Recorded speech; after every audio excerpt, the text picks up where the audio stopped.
Okay, looks like we are live and ready to begin the stream today. Welcome to Mission Top. Mission Top is a farmstead and ranch. It's a place, it's a family. My name is Gary Nuila, but it's also a place of ideas.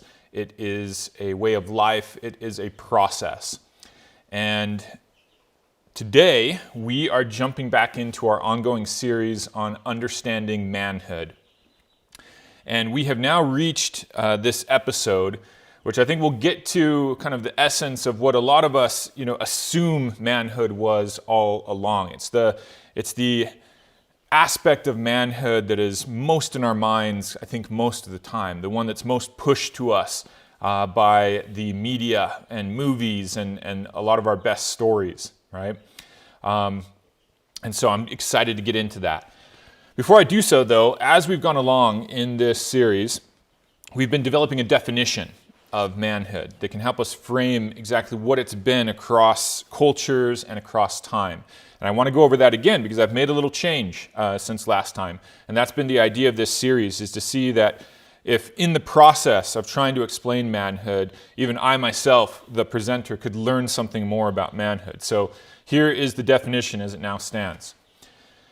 Manhood is the earned status that society covenants to award males for bearing the public responsibility of producing the resources that society needs that are not naturally likely to be produced, most commonly by being a provider, a procreator, and a protector, but adaptable to the needs of society. So if you're paying close attention, the thing that I have changed in there is adding this notion of a covenant. Okay?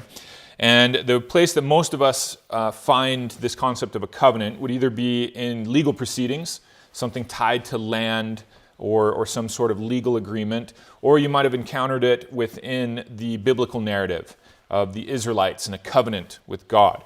But a covenant in its basic sense is just an agreement, right? But I like the word covenant because it carries with it a weight and a solemnity to it that I think is worthy of the agreement that is being made between males and between society that forms the essence of manhood. So that's why I've added this, that the essence of manhood is, in essence, a covenant between males and society. To do what, right? Each side agrees to something. The males agree to take their masculine energy and apply it to things that benefit all of society, including themselves. And in turn, society gives them something that men seem to value highly. I know I do, and that is honor and status and the rewards that come with that kind of honor and status, such as increased affections and increased affections of women and interest of women being one of them that I think many men are interested in. Okay. So that is where we've gotten into our definition thus far in society of manhood. We've had a symbol that we're trying to develop, and that's been the oak tree, something that connotes kind of a masculine pillar of a community that provides protection, as we're going to talk about today, but also provides resources and offers up its seed and fruit in order to perpetuate the life of the society. So that is the best we've been able to do with a symbol. Okay. But moving along, let's get to the topic of today, because I think that's what we're most excited about. I'm excited to see a good amount of people on here today for what this series has been. So welcome, especially those of you that might be here for the first time. Thanks to those that are already jumping in on the chat, Martin and Landry. Landry, hello. You've said hello, and I love to see you on there. So Landry is someone that lives here by me for the rest of you, and it's great to have people that I know on a personal basis that I interact with jumping on these kind of things as well. Okay, so manhood and its aspect as a protector of perimeters. Again, this is the role of manhood that I think is most easiest for us to understand because we find it so easily in our stories and in kind of the masculine culture around us. This is man as a warrior. This is man as a fighter and a soldier. This is man with his capacity for violence. It's the man of muscles, right, and physical strength. It's the masculinity we feel in something like MMA, in other types of martial arts, in boxing. right? This is the manhood that we identify with guns and weapons, right? That so many males are interested in.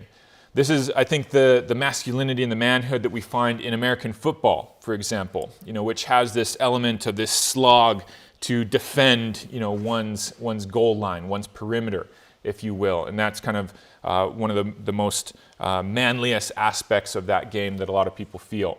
So again, this is around us in our culture. It's also the aspect that often gets brought up in relation to this notion of toxic masculinity that's out there. This notion of man as being overly violent, right, as being oppressive, exerting too much of a dominance over things. And so hopefully that gives us a hint that this is something that has very much a productive side to it, but perhaps a dark side to it as well. But the mistake would be, as society has been doing recently, is to think that it's only a dark side and to fail to see the productive side surrounding this aspect of manhood. This is the kind of masculinity, by the way, and definition of manhood that's really pushed by this book, The Way of Men. I'm always recommending particularly books and also other pieces of media on this for people to go further into these topics. So Jack Donovan's The Way of Men is a very popular book in kind of the manhood sphere and very much is focused on this aspect of manhood. This is where I get the idea of this part of manhood as defending the perimeter. And I'm going to expand that notion, and not just perimeters, I should say, but also identities as well. And we'll talk about why I expand it to that. I've drawn insight from Donovan in here on his insight that men have this proclivity to operate in gangs and packs, and he talks much about that. I'm also a little bit critical of this book in the sense that a lot of times the whole manhood kind of movement or masculinity movement focuses only on this aspect of manhood, right? And that's a bit the way that Donovan presents it. Like, this is manhood, and anything else beyond that is not really manhood, and this is where we need to focus our efforts as men in order to be real men. And I see that as a major drawback in the manhood movement. If you've listened to any of the episodes, you know that I'm not on the side that manhood is also femininity and things like that. That's not what I pushed either. But in these other episodes where I show men as a procreator, as a lover and a father, men as the big man, as this uber provider for society, and the other aspects of men that are tied into rites of passage and other aspects such as this, you'll see that manhood is something much more expansive than just this protector role. And so that's the weakness I see in this book. Although in doing the protector role, I don't know if you can see enough detail. I'm underlining and circling stuff all the time. There's plenty of insights in this book. But again, if you take it with the broader perspective that it's not as expansive on manhood as it perhaps could have been, or at least presented itself as, okay? And so that's my stance on this aspect of manhood, that it is an important part of manhood. And as far as we can look back at societies and cultures, it always has been a part of manhood, but it's only a part. Okay? It's an important part, but only a part. And we'll kind of end with a discussion a little bit about how we should apply this aspect of manhood to ourselves in our contemporary society today, or at least ideas on how to do that. I wanted to return right now to our basic framework of how we've been framing this whole series, where we start with a notion of what would a group of people we've used kind of a notion of a valley, out in a valley, living without society, what would this group of people be doing? And we focus on what would the males be doing in this society if there was no other kind of societal structures and institutions operating. And then analyze what manhood does with regards to those kind of natural behaviors that arise. So we're going to do the same thing today and point out these aspects of male behavior that I think will then channel nicely into how the protector role has developed.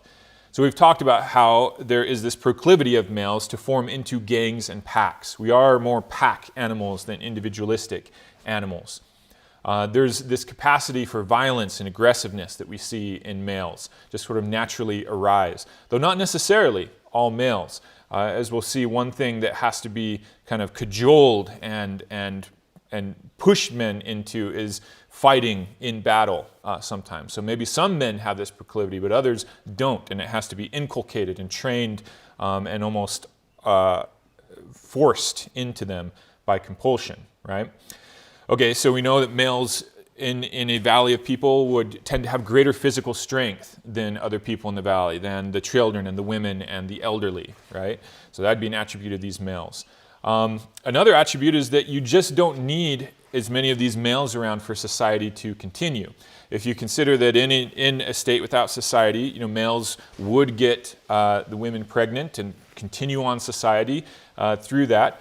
It doesn't take too much thinking and too much observing of other kind of pack animals to realize that it's only a few males that you need to do that. So the rest, when you just term the survival of these people, are not exactly necessary. They're expendable.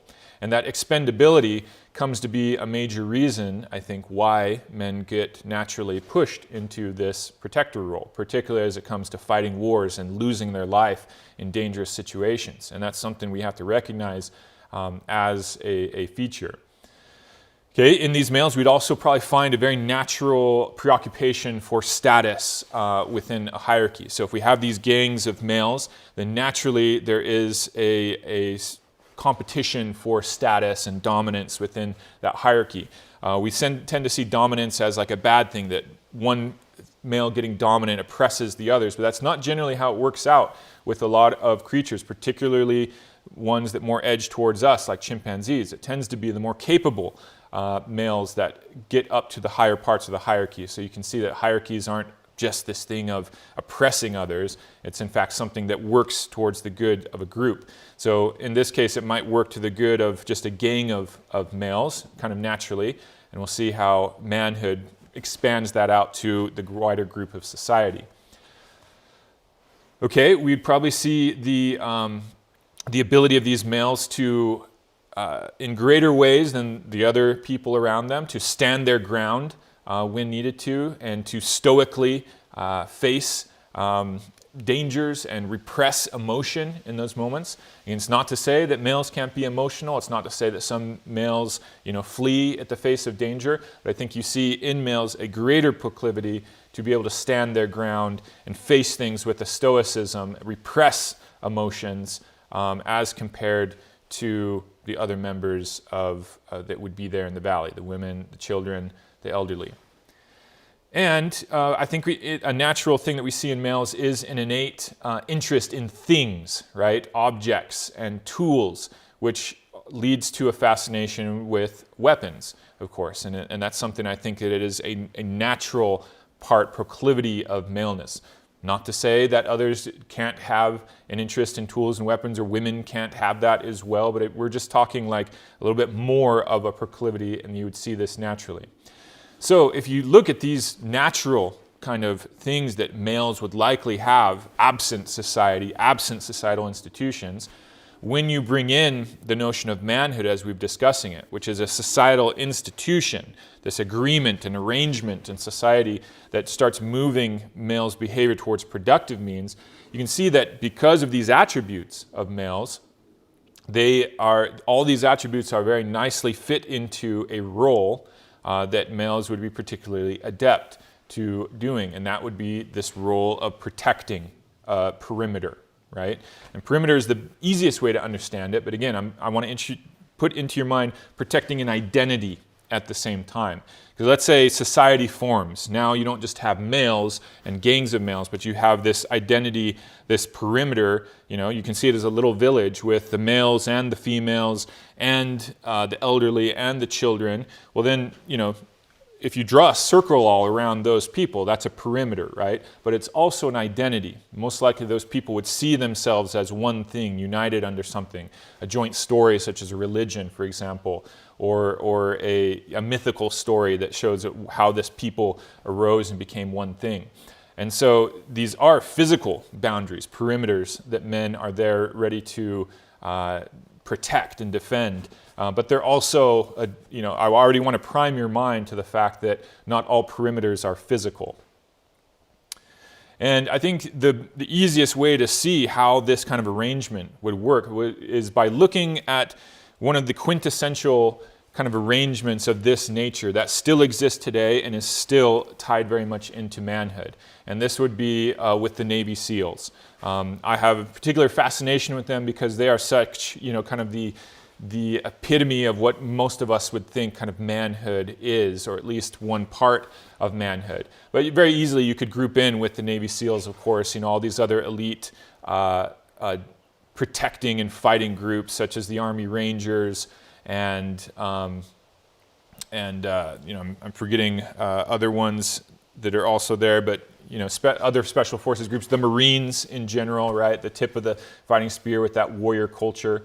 Okay, but the Navy SEALs in particular just give such a good example of how this works, because we all in recent years have a lot of examples, again, in movies and media and even in the news, with the capturing of bin Laden, of kind of the ethos of the Navy SEALs, right?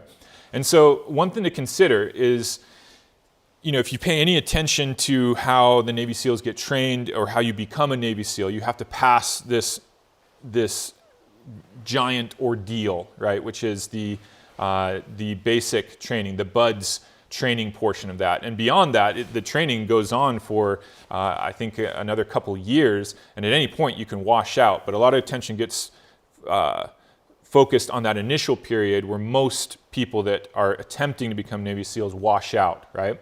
And as part of that, there's even a portion which is called Hell Week, right? Where these males are put through hell in order to see who can stand it, who is willing to pass the ordeal.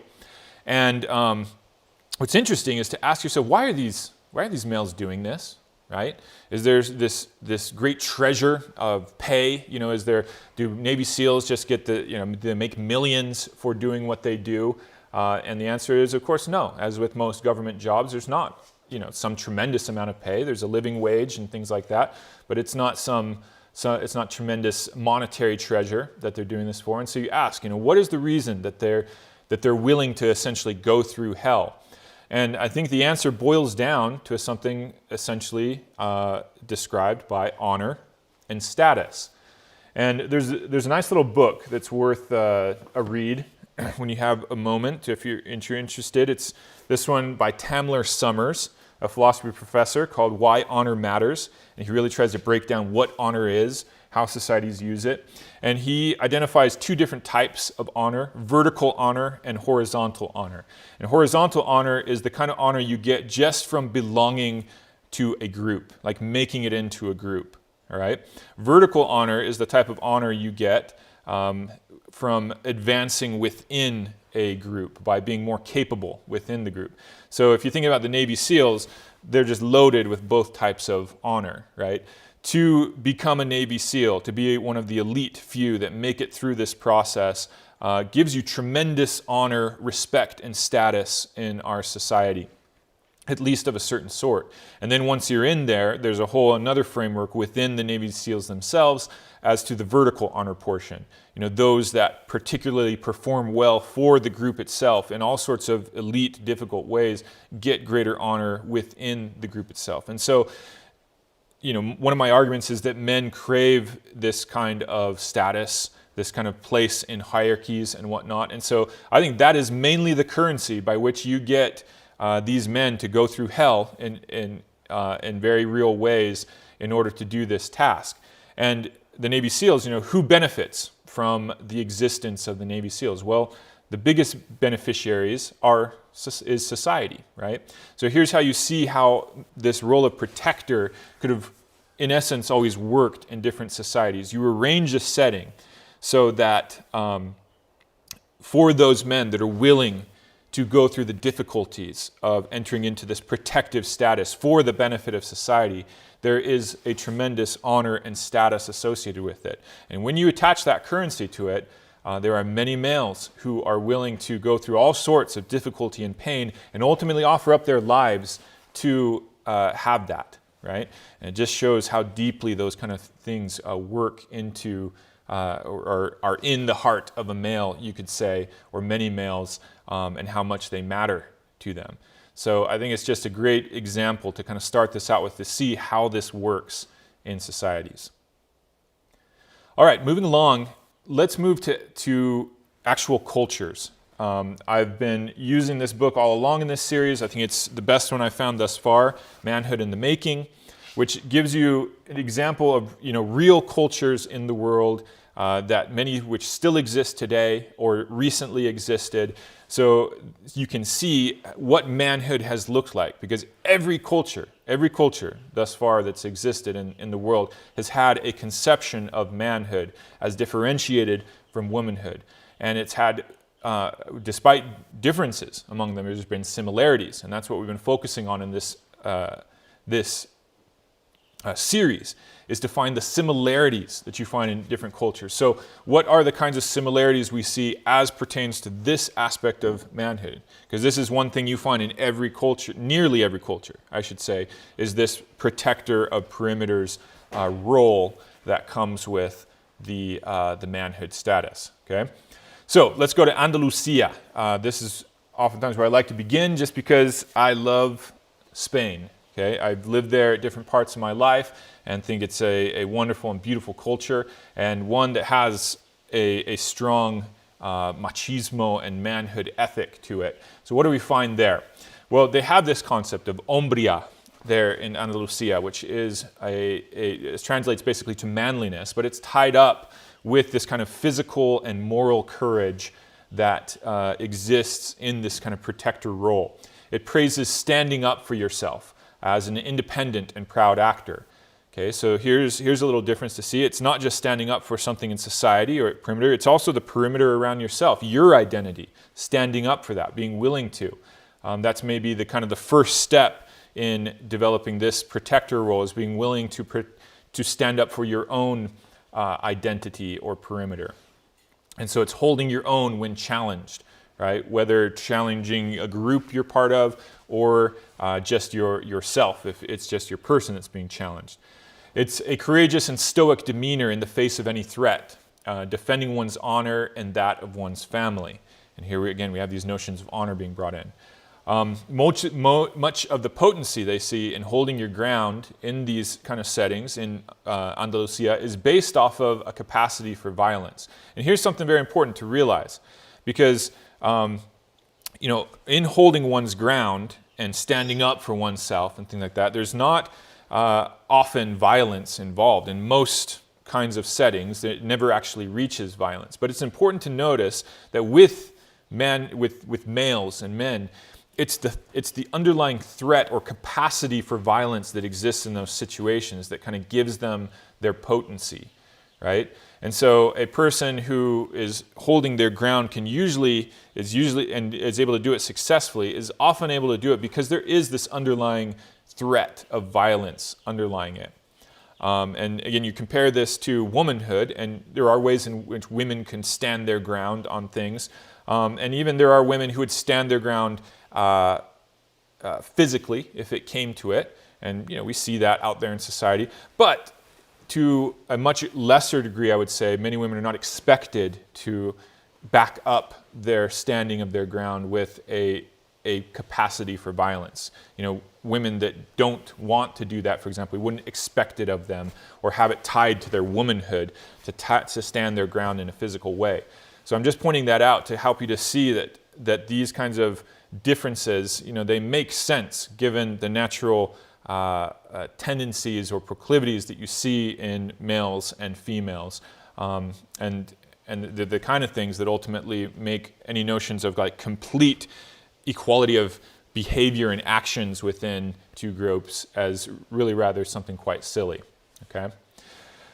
Another thing to see from Andalusia is that at least when they were studying this culture in this book, there wasn't a big focus on a warrior type of standing your ground, basically because at the time there was no great military or violent conflict going on in which that was an important thing. And so that's an important thing to realize, that in many cultures, including ours today, there oftentimes isn't a great need of a warrior ethos in order to fight physical battles with weapons tied into manhood. But there's always other types of battles. So it shows how there in Andalusia, a big part of the culture is labor disputes. These people belong to these unions, and these unions, what are they? It's a gang mostly of men, usually, in a lot of professions, blue-collar professions. It's essentially a gang of men. And so there is a great status of manhood tied to the labor leader that will hold the ground for the labor union and not yield and get what that gang of men wants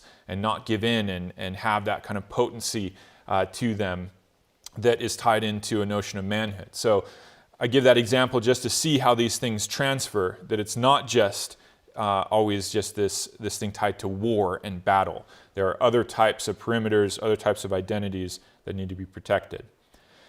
As you move around in the Mediterranean, you again see many examples of this manhood being tied to defense of kindred, friends, and towns, this ability to face threats. And as always, when it comes to manhood, and this is in our definition, there's this preferencing of public defending of things. It's not enough to do things in secret and private. Manhood is always tied up with a public display of the attribute of manhood. And so you're much more likely to be turned to man if you are doing this protection of a perimeter out in the public arena, in the sight of others, where society judges you as to your conduct in this.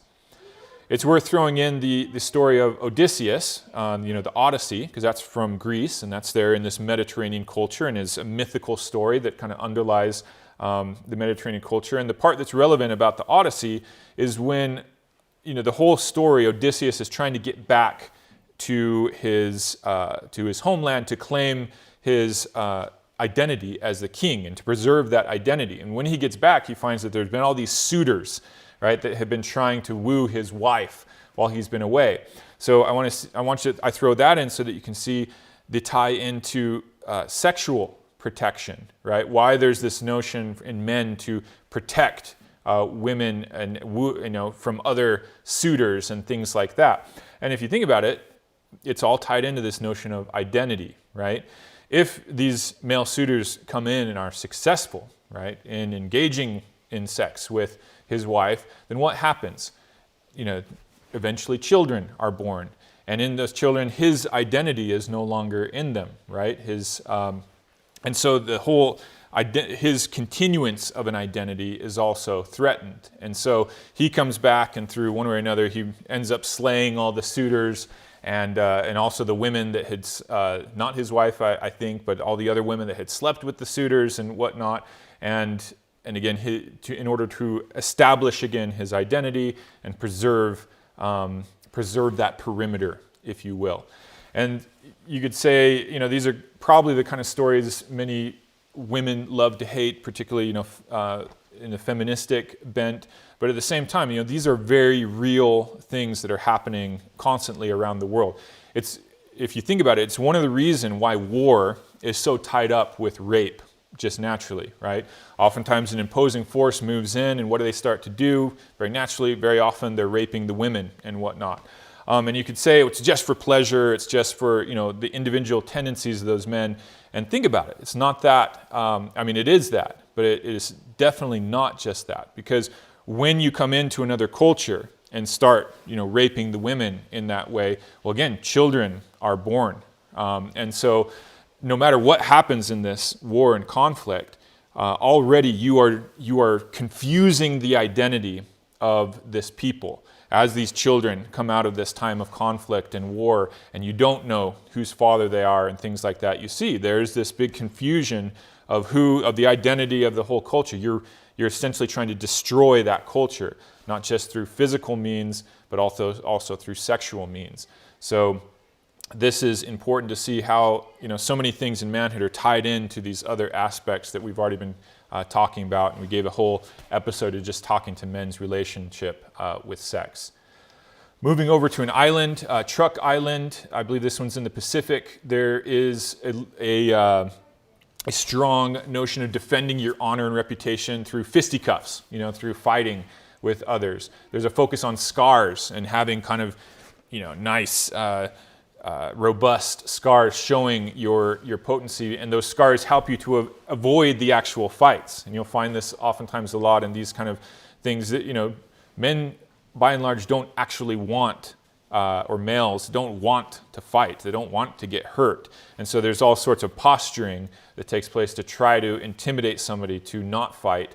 You have the threat of violence, but not actually violence itself. That's very common. And so another thing to see that's interesting with this society is that fighting with men of other villages is very normal and almost encouraged, because when you have a village, there's a perimeter, and you're kind of fighting for the honor, the reputation, and the perimeter of your village. But fighting with close family ties is seen as despicable, and not right, because if you have fighting within this identity, then it is ruining the identity. It's ruining that perimeter. So you can see how this makes sense conceptually. Okay, you move over to this society in the Amazon, the Mehunaku, an Amazon society, and there's not this great threat of physical violence or other warring tribes coming in. So there's not a great warrior culture. Right? There's more focus on these other aspects of manhood that we talked about the big man and the lover, right? However, they still do have, so what do? Instead of having this culture tied up with, this physical violence and weapons and war, they have a great culture, a sporting culture, you could say. And there's a great tradition of wrestling within this tribe. And if you think about it, think of what we've done with something like MMA. We've taken something that is tied into physical defense and warfare and whatnot. And since we don't have a huge need for a lot of people to be fighting other people through that kind of physical means in today's world, it gets turned into a sporting culture. And this happens when societies don't face as many of those physical outside threats in the same way. Moving over to Africa, you find the same kind of things, but here is one example that is a warrior culture, and it's worth reading just a paragraph here that kind of just lays out within a warrior culture that does face these kinds of physical threats, what is the general ethos of the culture. It says, responding to such exigencies, the Sambia have two pivotal beliefs about the way men should be. First, drawing upon the glorious mythology of a warrior past and a hunting present, they espouse an ideal of masculinity based on aggression, on an aggression model linked to bravery and stamina. Sambia men spin such idioms into a particular conception of manhood, extolling toughness, impervious to danger and pain, decisive action, physical strength, and risk-taking. These are the exact opposites of what they envision as ideal feminine traits. The embodiment of this ideal is the wartime fight leader, who serves as a model to all other men. The fight leader is, in every sense, strong, aggressive, and virile, the purest form of maleness. So Sambia are consequently preoccupied with a warrior's concept of masculinity. Suffice it to say that this convergence of inspirational images and the warrior ideal, converted partially today into an aggressive snaring of game, was of existential value to the group as a whole, since their very survival depended upon military prowess and killing. Unlike in some other places in Melanesia, warfare was no game for the Sambia. A man, and by extension his village, had to demonstrate his fitness in battle or face destruction. Now that I'm reading this, I'm trying to remember if the Sambia is in New Guinea or in Africa. So I just don't quote me that it's in Africa. But anyway, the important thing, you can look that up. The important thing is just to show you when a culture has existential threats, physical threats, then they're more likely then to have this type of warrior culture. And it makes perfect sense. The Navy SEALs, the very nature of that group is that they are facing existential threats, hence they have a warrior culture. But that doesn't mean that this protector role in every setting in society has to have a warrior culture associated with it. And this, again, is, I think, where too many manhood movements try to kind of impose and force this warrior culture as the dominant aspect of manhood. And so I just think it's important to point that out. So Giant Enemy Rooster pointed out Papua New Guinea. Thank you. Yeah, so that one was a New Guinea culture. So when you see kind of when you look at all the different examples, you see that overall you see many examples in these real cultures that espouse a willingness to fight in cultures that need to, fearlessness in the face of death, stoicism in the face of pain, a man who defends his honor and that of his family, who's willing to fight for the boundaries of identity in society. He's a leader in war, a military strategist. He's physically capable, succeeds in contests of will, intelligence, and physical contests. These are the kind of attributes that you see again and again in these places, but all a little bit different depending on what that society needs. Manhood is focused on what society's needs are in a particular society. I've mentioned it before, but one thing to kind of just face up to realize, and it's something that kind of manhood expects males to face with, as this quote's going to say, a certain grace, is the fact that so much of this tie-in to using men to protect is this notion of expendability. So I'm going to read a powerful quote on that that's also from Manhood in the Making. In most societies, the three male imperatives are either dangerous or highly competitive. They place men at risk on the battlefield, in the hunt, or in confrontation with their fellows. Because of the universal urge to flee from danger, we may regard real manhood as an inducement for high performance in the social struggle for scarce resources, a code of conduct that advances collective interests by overcoming inner inhibitions. In fulfilling their obligations, men stand to lose, a hovering threat that separates them from women and boys. They stand to lose their reputation, reputation of their lives.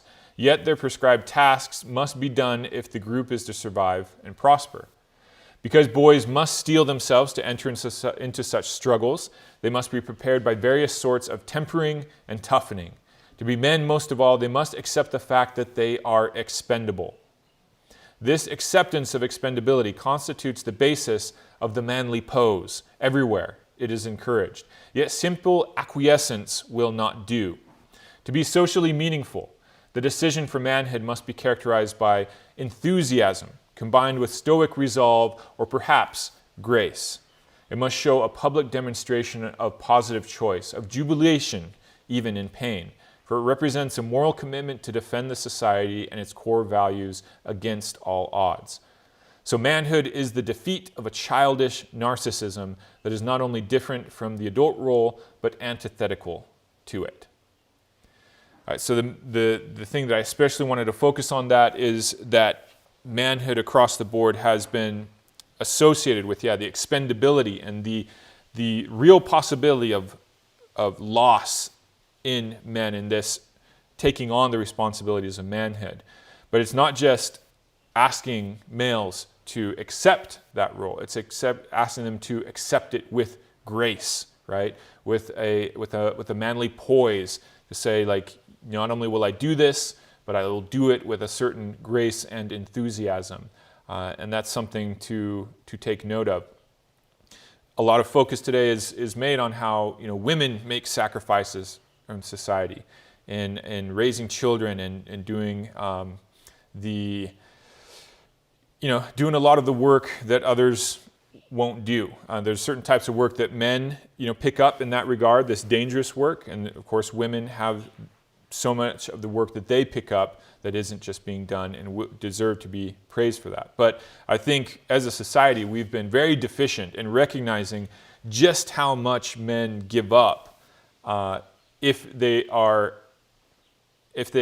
living up to these expectations of manhood, and how much society benefits when they are.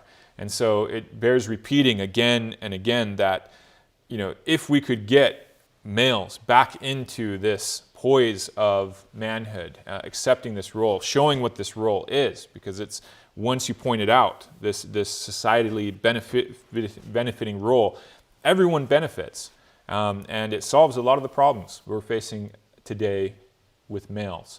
So I just want to put a special emphasis on that.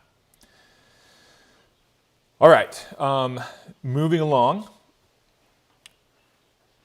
One thing that Donovan points out in The Way of Men, again, that is one of the better parts of the book, is that he shows that there are certain virtues that come along quite naturally with this role of defending a perimeter. And so it's worth mentioning these virtues so that you have them in your mind as virtues that need to be developed if you want to fulfill, or if you hope to fulfill this role of manhood, of being a protector. So the 4 virtues that he articulates are strength, courage, mastery, and honor. And they're a pretty good summary of the virtues that you need to fulfill this role well. He defines them. So I'll briefly go through their definitions. Strength being the ability to exert one's will over oneself, nature, and other people. So you can see how that's tied up with physical strength in many contexts, especially in a fighting context. But he doesn't limit it to just that, because there's all sorts of strength. And this kind of strength is, that ability to exert the will over other things. Courage is the will to risk harm to benefit oneself or others. And so this is something where I think a lot of times we don't take the time to define courage. And it's good to just realize what it is or what it should be when we say somebody's courageous, what is the essence of courage. And it seems to be that the essence that comes out is there has to be that real risk of harm. So when somebody's just kind of doing something where there's no risk and they're kind of expected to anyway, there's no real courage in that, right? But when you see somebody willing to risk, personal harm for some greater societal benefit, then there definitely is courage. That's where we'd say the firefighter that goes in and risks his own harm in order to save the person in the burning house. Well, yes, that is courage. Then there's mastery, and that is man's ability. He defines it as man's ability to cultivate and demonstrate proficiency in techniques that aid in the exertion of will over oneself, nature, and others. So there are things that can aid somebody to develop essentially strength and exert one's will over other things. And that is skills. They can be psychotechnologies, like we've talked about, things that are even skills that arise completely within our mind, you could even say, that ability to be disciplined being one of them. But it's more than that. It's ability to use tools. Use technology in the service of exerting the strength over something, and be of use to a group, right? Because so often when you are defending the perimeter, you're doing it in the presence of a group. So mastery is important. And then finally, honor. And honor is one of those, again, that I strongly encourage you to think about and study more of what honor is and and why it's important, especially as pertains to manhood and society. And so he defines honor as man's reputation for strength, courage, and mastery within an honor group. I would say that's a little bit of a limited definition because he limits it to man's reputation for strength, courage, and mastery, but there's other ways of gaining honor. But the essence of it is honor is a thing of reputation, of status, for doing something for a broader group, usually, right? And so in order to be somebody who is trying to get greater honor has to be concerned what other people think about them. So we kind of extol a virtue of, I don't care what other people think about me, and there's a place for that, but don't see the opposite of it as a vice, to be concerned with what other people think about you. Because when it comes to honor, the essence of it is you do need to care what other people think about you.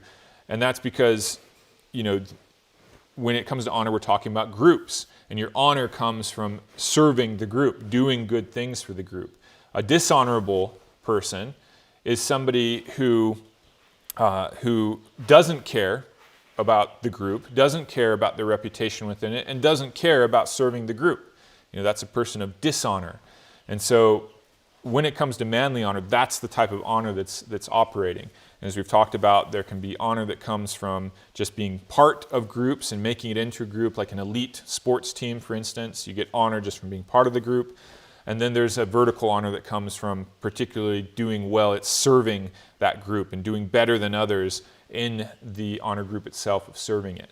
So I strongly encourage you, to think about honor. Look for, I've given you some resources to study it because it is something that I feel like has also been lost a bit from our current society, and that concern for honor. All right, finally we get to one of my favorite parts, or the part that I was looking forward to most in this, and that is bringing out this story that I used for the thumbnail. And a lot of you have commented on this. This is taken from the movie The Man Who Shot Liberty Valance. And Landry said, John Wayne is the man, right? Because John Wayne has been associated with this notions of American manhood. You know, people love to kind of either hold him up as American manhood, or other people like to mock American manhood through John Wayne. But either way, he's there associated with it. And this is why this is such a great movie, because the American Western, I've come to really love them, because one way of framing the American Western, for those of you that haven't seen a lot of them, maybe you're watching from other countries and whatnot, the American Western, one way to boil them down, to say what are they all about, essentially. And of course, there's exceptions, but this tends to hold. American Westerns are really about answering the question with each movie of who is the real man, right? And so you're oftentimes put in scenarios there out in the American West where there's a question of who is the real man in this scenario. And so one of my favorites is High Noon. I've done a whole video essay on it that you can check out if you want to, and that's the essence of that movie, answering in a town and in a certain context who was the real man in that setting. But this movie is perhaps my favorite one for answering that question. The Man Who Shot Liberty Valance. It's a John Ford, because it does it in such a complex way. It gives you a lot to think about in answering that question, who is the real man? So I'm going to go through the story real quick to give you a background, because I'm assuming either many of you have not seen it, or you may need a refresher on the story. So the story starts out, and this man and his wife are returning back to their hometown. It's a place called Shinbone. And this man is called, his name is Ransom Stoddard, right? And very quickly the town folk start making a big ado, because it turns out Ransom Stoddard is this big famous senator and former governor of their state, right? But he came from this small community, and so they're wondering what he's doing there. And he's come to be part of a funeral there for this man named Tom Donovan. And Ransom Stoddard and his wife, Hallie, they seem to be real focused on making sure they were there for this person. He was important to them, but most of the rest of them don't know who this man was. And so eventually some news reporters, they kind of corner Senator Stoddard, who has, you can tell, has just become the big man of this society, in that big man sense we've talked about before. And they want to know from him, okay, who is this man? Why are you really here? And so the story comes out. So, all right, I guess it's time to tell this story. And so, by the way, I'm going to give all the spoilers here. I'm not going to leave the movie hanging open for you. I'm going to use the movie because I want to use it for an example. And so if you want to see this movie in all its with unspoiled nature, then you'll want to come back to this later. As is the courtesy we always give on these movies. It almost gets annoying, right? All these spoiler warnings. However, he starts giving this story, and it goes back into the past when he was just coming to this town of Shinbone, Ransom Stoddard. And he was a lawyer, fresh out of law school. He's come out, and this town was in a territory. It was not yet a state. And on the way in the wagon carriage, when he's there, the carriage is held up by this infamous guy in the area named Liberty Valance. Okay, and Liberty Valance treats everybody cruelly. He tears up Ransom Stoddard's law books and mocks him for being a lawyer, and takes all the money and beats Ransom Stoddard. Okay, so that's how the movie begins. Is he's just been humiliated, and he didn't have the ability at all to defend himself. He's not physically capable. He doesn't have a weapon. Nothing. So he gets to this town, to Shinbone, and they're all trying to take care of this guy Rance. Rance is what he ends up getting called, and in walks in, while he's getting cared for, in walks in this man, Tom Donovan. And you can tell Tom Donovan, who's played by John Wayne, and I should have said Rance Stoddard is played by Jimmy Stewart, so just so you can see both of them in the thumbnail. So Tom Donovan is, as Landry was saying, he's the man in this place. So there's a tremendous amount of fear and respect given to Liberty Valance, the guy that beat up this Rance and this carriage. There's also tremendous respect given to Tom Donovan, who is a man who packs a gun and knows how to use it. He is the epitome of the cowboy of the American West who has the respect of those around him because he can defend things, right? And you can see that he has a place in this town of kind of defending the core aspect of the town. And so from there, that's where the story develops. And you have this very more physically weak and almost effeminate man, Rance, who's the lawyer. And he starts saying, I want to take care and clean up this town, take care of Liberty Valance, but I'm going to do it through the law, right? Through ideas and through justice and notions like that. But Tom tries to explain to him, sorry, that's not how it works here. Here, the only thing people respect is the point of a gun. And so that's how the story advances, is Rance wants to take care of Liberty Valance through that, and Tom tells him you can only do it through a gun. And so both of them, the cool thing about the story is that both of them start coming over to the side of the other.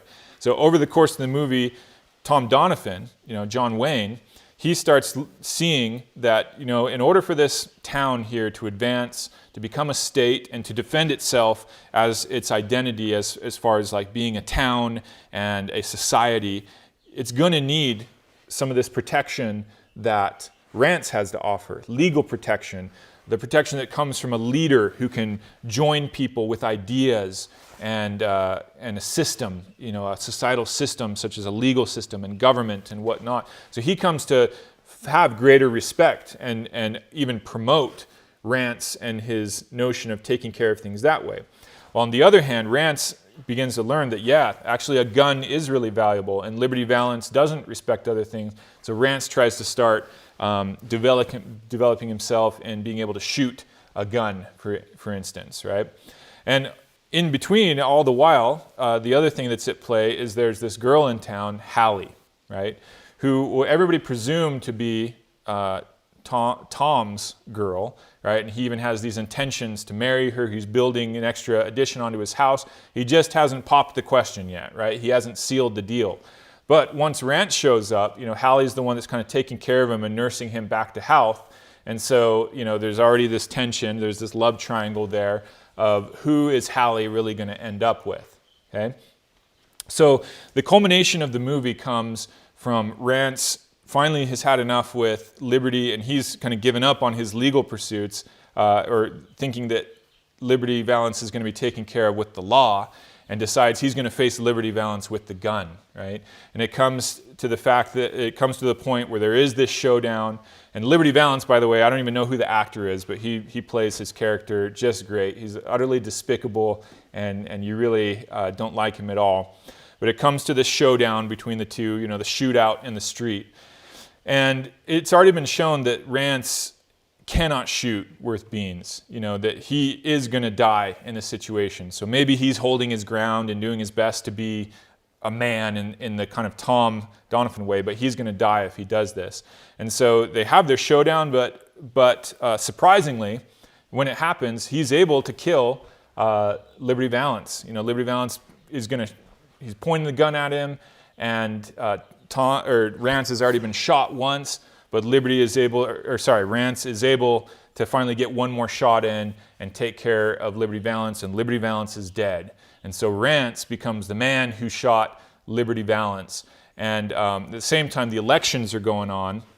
And so now with this status of being the man who shot Liberty Valance, plus being this legal guy and the guy who knows how to take charge in terms of ideas, Rance Stoddard, he gets elected into government, and his path to becoming the big man comes along. However, at the convention, and this is what makes this movie so good. At the convention, Tom is there, and Tom is already he's kind of fallen out of the picture, because along this way, when Rance was able to kill Liberty Valance, Hallie, the girl in this, kind of shifted her devotions over to Rance, and Tom realized that he had lost her, and so he became distraught. He burned down his own house, because that was his dream of sharing it with Hallie. But he goes to the convention, right? And and he faces Rance, and out comes the fact that Rance hadn't actually killed Liberty Valance. It had been Tom. It had been John Wayne who'd actually gotten the deed done. He was over in the shadows, and in order to save Rance and to make sure Liberty Valance was taken care of, it was actually Tom who had shot and hit Liberty Valance in this.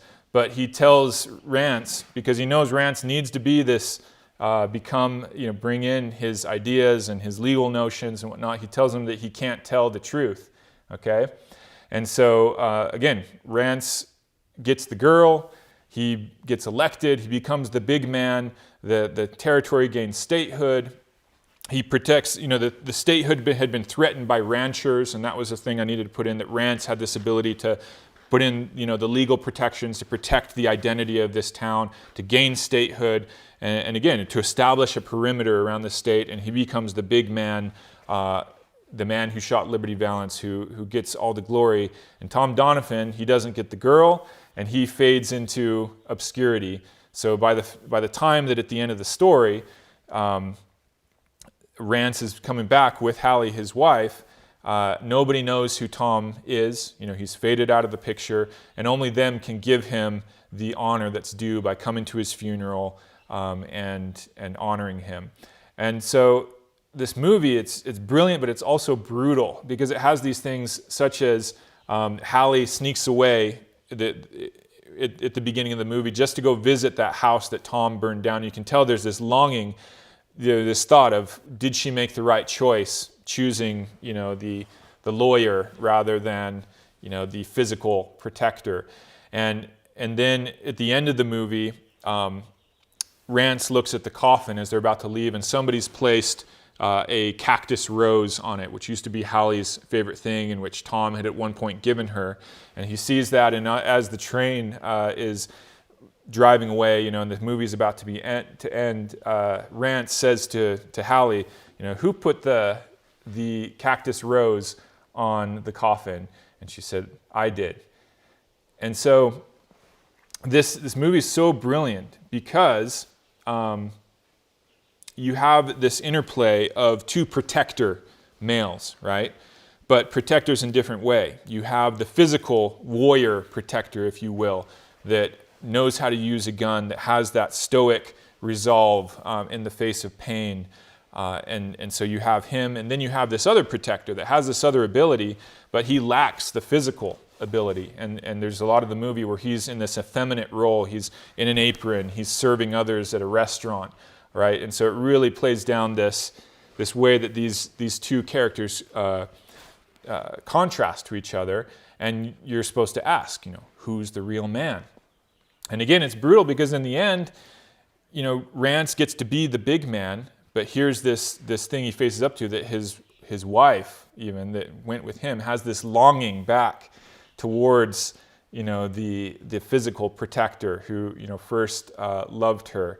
And then you have this thing that Tom Donovan, even though he was the man who shot Liberty Valance, he's the one who fades into obscurity and doesn't get that glory as part of it. And so Tom has to live with that knowledge. He went to his grave knowing that he couldn't be the full man that got the girl and could lead this great city. Rance has to go to the end of the thing knowing that he got the girl in one way, but her heart is still longing towards this other man. And so there's both this kind of semi-triumph to the movie, but also this melancholy which hangs beneath it.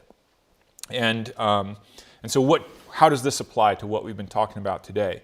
Well, in this interplay of it, it's all about men as being protectors. And it's all about what does it mean to be a protector of a perimeter. And you have two different versions playing out. And both of them get certain glories, and both of them have certain failures in it. And so, as you know, kind of my character, I'm an and person. The best story out of this story, The Man Who Shot Liberty Valance, would have been if there was one man who could have done it all, right? Who could have offered the defending of the perimeter in that realm of ideas and laws and justice, but who could have also offered the physical prowess the ability to wield a weapon and defend and to kill, right? And that person would have gotten the girl and had her full heart, right, in the end. And so that is the kind of person that ends up much more like a Maximus in Gladiator, which so many people have liked that movie that I made. And so many people like a character like Braveheart.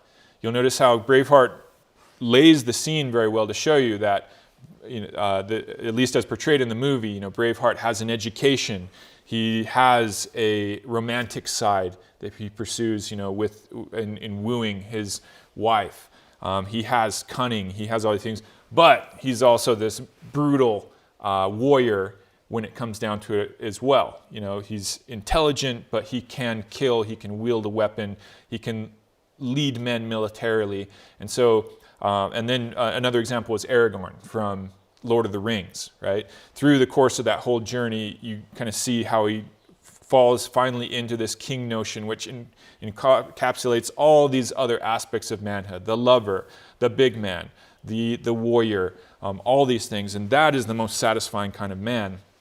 And so as we zoom back to Man Who Shot Liberty Valance, you can see that even in this protector role, if you just try to fall into one kind of protector, well, times come that kind of protector might not be as useful. Just like, the John Wayne character was there at kind of as the American West was edging more into society. And so in the end, that guy, the tough guy, the warrior, he didn't get the girl, right? And it's sad because he didn't have the other ability. And then again, you feel bad for the guy that did have the organizing and intellectual and legal abilities to establish a perimeter, but lacked the other part. And so that moves us into the final part of today's presentation, which is to kind of say, so what does that mean for us? How should we approach this protector aspect of manhood if we want to be full men, real men? And I hope you see that the answer is that we should be developing ourselves such that we can provide, the various types of protector roles that society needs around us. I mean, we should pay attention to society and see which kind of protection does society need the most of right now. We should definitely develop ourselves in that. But we should realize that the needs of society can change very quickly, right? Within the space of months or years, very quickly you could be called up still to be a warrior, to be a fighter, to be a killer in the name of society. And would you be able to perform in that or not? Are you a slovenly person who doesn't have the physical ability to do that? Or are you keeping yourself up, physically? Do you have the ability to face pain, to face danger, etc.? And so these are things that, no person can be expected to just be this uber man, right away or anything. But we at least should be surveying the kinds of protection and saying, hey, could I at least be in the ball game in that kind of one and not give up entirely in those ways, okay? And so this is what we end on, this notion of, today it would be a mistake to entirely focus this protective role into this warrior militaristic ethos. Although that's a perfectly valid, part of manhood as well. And so, again, we got to do both things here. We got to say that isn't all of the protective role, nor is it all of manhood, but it's still important, okay? And so all of us should consider it important. But also important are these other ways of protecting identities. It can be done, identities can be protected intellectually. They can be protected within communities in ways that, this even goes to the way a father can be a protector for a daughter from, guys out there that have bad intentions and in many ways could spoil the identity of the family, if you will. I mean, this is why dads are supposed to be protective in this way. And underlying it does need to be a threat of violence, right? That will be the most effective way to stave off some of these kinds of males that you wouldn't want your daughter with, for example, right? And so you have to have that ability to impose that. So I guess what I'm getting at as a total thing is to not discount, to not either preference or discount any of these different aspects of being able to protect a perimeter, and to make sure that you're developed in all of them to at least a degree while paying attention to society and saying what's most needed. Okay, so let's get down to very practical specifics. What would that mean? That means that, it's very honorable, very good thing. If you do want to fit into that warrior role, well, yes, go ahead, go into the military, practice that warrior role, get into that role of being a protector, and go all the way, if you can or if you want to, into these elite groups, which I have great respect for, such as the Navy SEALs and the Army Rangers and those types of groups. But of course, there's other ways as well, being a fireman, being in search and rescue, which has a lot of the same attributes. But is that the only way to be a man and to be a protector? No, of course not. You can just have that be a lesser part of yourself by being physically fit, by playing sports and being able to kind of participate in that type of arena, by developing yourself in martial arts, or disaster preparation, or various things like that. But of course, that's not the only thing you could do. For example, I've shared with you many of these more, what I would term, men that fulfill this role of manhood today, who are defending a perimeter, that of society as society, the very things that hold together society, and they're doing it completely in an intellectual way. So these would be people like John Vervaeke, Jonathan Pageau, Jordan Peterson, etc., who in a very intellectual way are nonetheless, they're trying to preserve a perimeter. They're trying to preserve society and not let it fall apart as to its identity. And they're being very potent in that. While on the other hand, none of them are very physically or warrior potent in their abilities to do that. So you have to give things their due where they are. Donovan, in this book, he doesn't like these other kinds of defending perimeters because he says women can do them just as well. It's man's physical strength that makes it different, such that women can't do this warrior part of it as much. And so that's one reason he leads away. But see, I don't think that's the case. I think that beyond just men's physical strength, there are other male proclivities and talents, you could say, that make men particularly adept at particular types of protection. And so that's why it is valid to, and that we see predominantly men acting as protectors in these ways, even intellectual protectors. Again, that's not saying women can't do it as well, but I think all I'm saying is we shouldn't be surprised that we see more men doing it, and doing it in a particularly masculine way of protecting rather than a feminine way of protecting, which more women would be adept at doing. Okay, so I think that's all I have to say about that today. I hope we've covered this in kind of a full way where we've really honored the ethos of the protector role, but also showed its variability and the different ways that it can be lived out and the different importance ways of being able to live it out. And so at this point, I will now turn to maybe my favorite part, which is to see what you've been saying in the chat. This is your chance also for any of you that are here for the first time. Feel free to drop a question or anything like that, and I will go as long as there are things to talk about on this.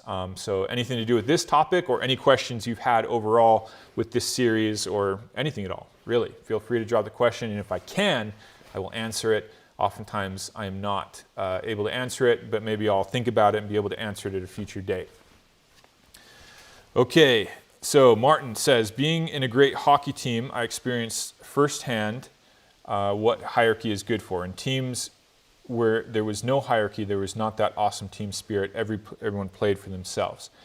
Yes, one thing that I think is an important part of today is for regular people like you and I to defend the notion of hierarchy, the value of it, that you want hierarchies, because hierarchies, when they're done right, and there can be a dark side to them, for sure, but when they're done right, people rise in those hierarchies that have higher capability, right?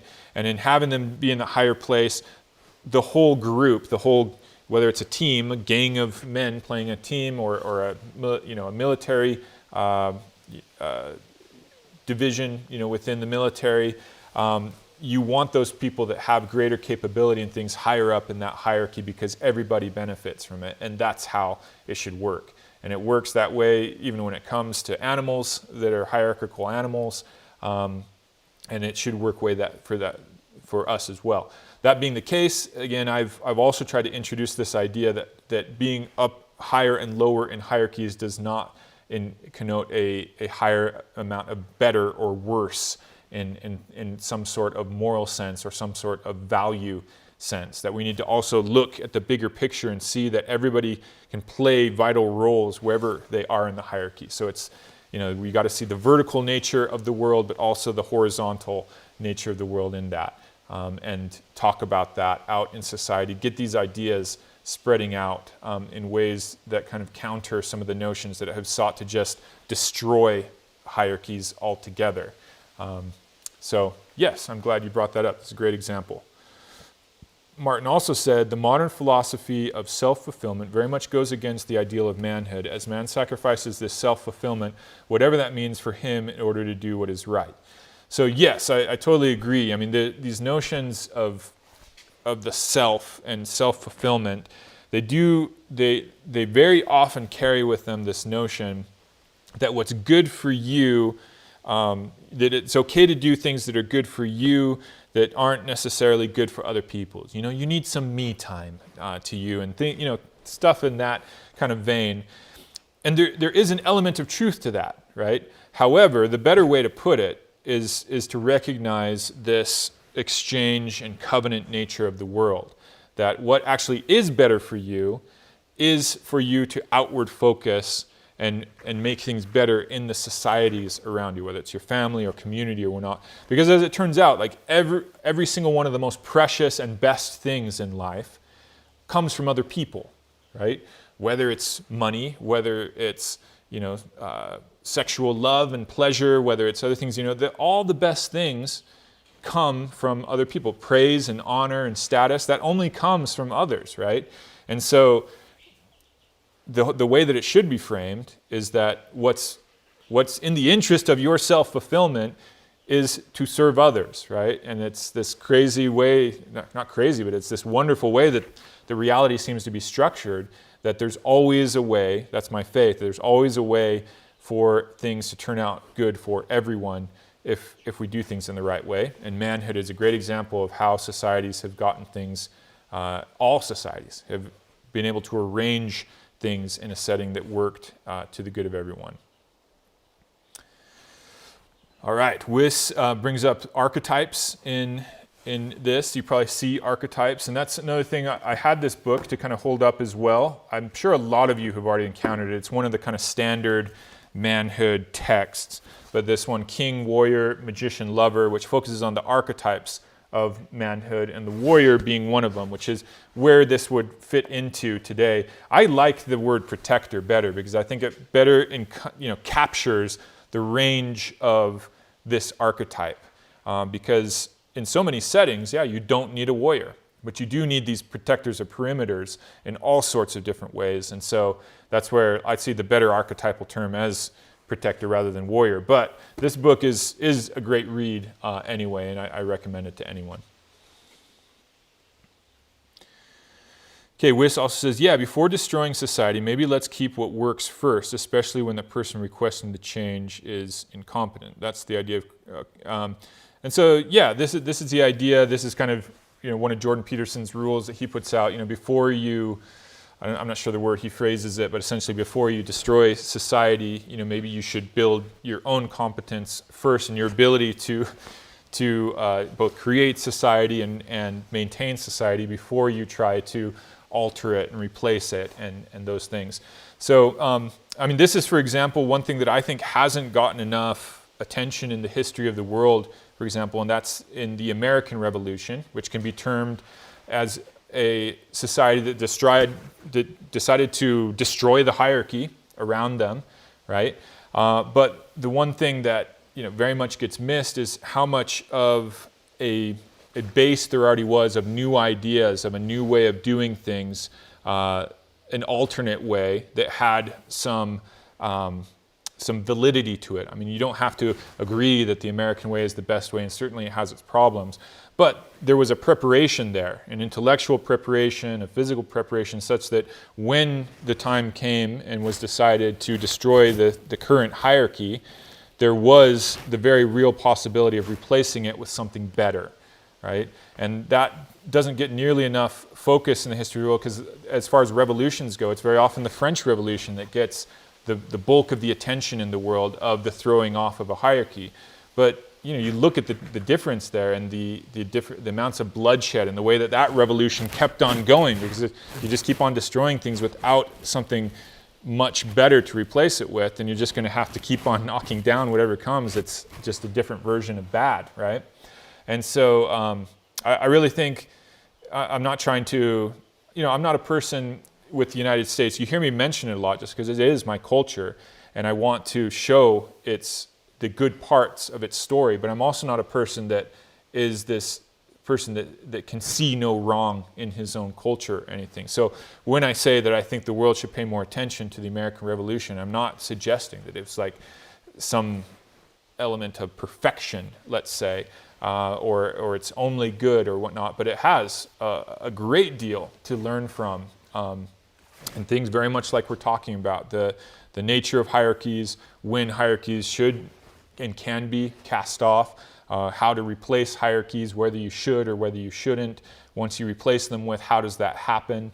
There's a lot to learn there, and I think by and large the world has kind of largely dismissed the American Revolution. Okay, next, that's the idea of karma. Wyss also says that's the idea of karma or paradise, in my opinion. You do good, good will surround you. Yes, I mean, it's very tied up into the way that I think needs to be taught to children. This is the kind of stuff that should be taught to children to establish a society. You consider, like, even public education. It's not like I'm up for just one strict way of educating children as far as like a curriculum that gets taught across your entire country or something like that. But if I were to design a education for children, or to carry one out in my community, this would be one of the core things that I would teach, right? This nature, this exchange or covenant nature of the world, how it seems to be set up so that there's this way of setting up mutually beneficial arrangements at all time. I mean, again, I've harped on it. I've not harped on it, but I've extolled on it enough. But that's because it's important. We got to have it just there in our minds, because we can apply it in every moment of the day with all our relationships, our spouses, our children, our communities, our friends, and even our enemies. This is how you make things work with enemies. You find ways to get into a framework of mutual benefit rather than animosity, right? So yes, I'm glad you see that is tied up, very much tied up, with creating a better story that our world can live out in, especially in our global, pluralistic world that we live in. Okay, Martin brings up how to set up perimeters in life. Also, how can one protect society during COVID times, and why should one, if we believe that the whole COVID thing is a hoax? Okay, so let's start with the first one, how to set up perimeters in life. So that's where I would try to jump back in your mind forth between perimeters and identities, right? An identity is something that brings together multiple things into one thing. And so I think the way that you set up perimeters is to recognize, start seeing the identities that are already there in yourself, you as a person, your family, the kind of things we were talking about in these previous ones, but then also see how these perimeters always need to fit in the right structure of perimeters, right? Because ultimately you should be able to maintain all these identities at the same time, all these perimeters within perimeters in the right kind of structure, and not have them conflict. And so as you're setting up a perimeter, that's one core consideration, or an identity, is, does this nest well within my other identities? If I see myself, one of my identities is an American, but another identity is as a son of God. You could say that's a bigger identity. So does my American identity, does it fit properly within what should be a greater identity, such as, a son of God or something like that? Again, that's just an example. But so that's one consideration to take in. But this is, as I'm talking about, it's a big topic because it's all, if you do move it into that realm of identities, it's very much what we were talking about yesterday, of being able to kind of look at things, disparate things, get good at being many things, but seeing the possibility of there being one thing, if that makes any sense. But here's one last point on that will perhaps be the best point. So if you want to set up a perimeter in life, the thing you have to do is to set up something higher that things in that perimeter can honor, that essentially establishes that perimeter. So if you imagine like your family, if you want to have your family essentially be a perimeter and form one, you have to have something that pulls you together. So that's something as easy as like a name. My last name is Nuila. And so you have to have a notion of something higher like Nuila that actually forms you into one thing, or an identity or a perimeter with which then you can work to maintain. And then you try to find the right balance between maintaining that perimeter and also having it be something so it maintains its identity, but also being open to the fact that maybe that perimeter should grow over time. Like eventually, my children will marry and things like that, and our family, our perimeter can grow if we do it in the right way, and it will make our family something even better than it was before. So hopefully that's helpful about how you go about setting up these perimeters. Again, if you look at examples, the physical ones are the easiest. Here at Mission Top, there's Mission Top, and it's a contiguous property, and it has a perimeter, and essentially we have to defend it from certain things. We try to live in harmony with the things around us, but essentially like things pierce our perimeter, like bears that I brought up many times, and we have to arrange things such that the core part of our identity here, which includes our sheep and our chickens and stuff, doesn't get taken out by other things, outside of our identity. So again, I'm trying to just give you many examples of how you already have perimeters, and then how it is that you can naturally form perimeters or identities as well. So I hope that wasn't too abstract. You also asked, though, how can one protect society during COVID times, and why should one if you believe that the whole COVID thing is a hoax? Okay.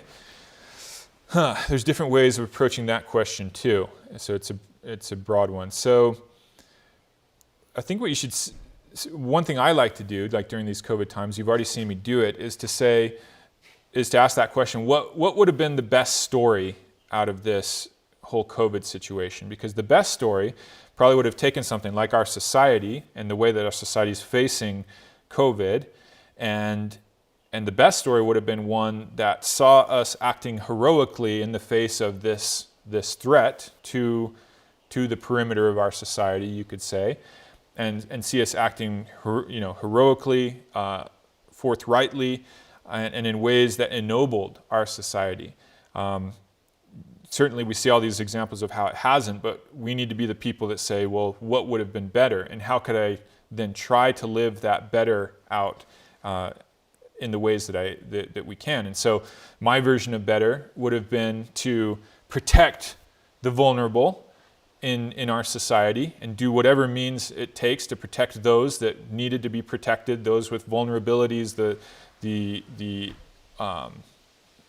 aged and the elderly, those with compromised immune systems, and do whatever it took as a society to help those people to help themselves, first of all, but even those that couldn't completely help themselves, build them the structures and the means such that they're protected, while everybody else carries on society and says, we're going to face this virus forthrightly. I'm going to get sick. I can handle it, and maybe some of us die in the process. And guess what? We face that, forthrightly and heroically.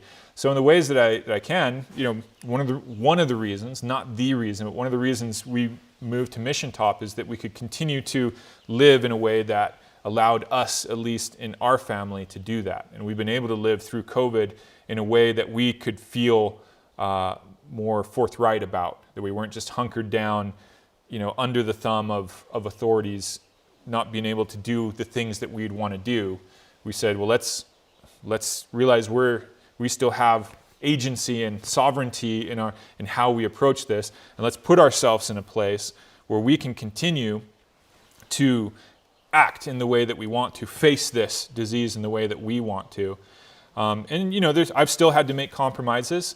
Even in my own church, I haven't liked a lot of the restrictions they've put on, and as things went back to worship services and how there's still masks in certain situations.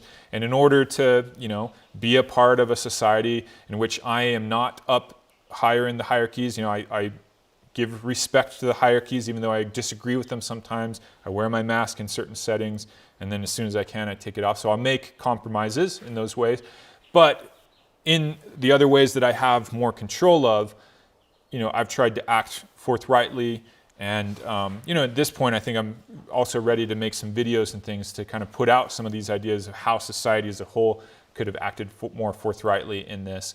And so, those are ideas of what you do. You recognize what you can't change and what is within your capacity to change, and you operate within that capacity to change it into the better story in the ways that you can, right? Giant Enemy Rooster says, I think this topic can be revisited in the future and still have a lot to give. So maybe you can help me out with that by telling me, do you mean this topic, the COVID topic, or this topic of men as protectors? Just so I know kind of what you have the most interest in, because that would be interesting to me. And then Wiss says, that's the freedom of having a homestead. You can live the way you want up to an extent. Yeah, I mean, again, there are still limitations, but we at least gained more freedom. And of course, there's trade-offs. There's always trade-offs in life, right? We are farther away from our family, and we've had to make those kinds of decisions of essentially being less part of those identities of our families, and we had to decide what was more worth it and what we wanted to concentrate on. And there's been definite trade-offs in that. So I don't hold this out as like, oh, everybody should have done this either. It was just the right thing for us.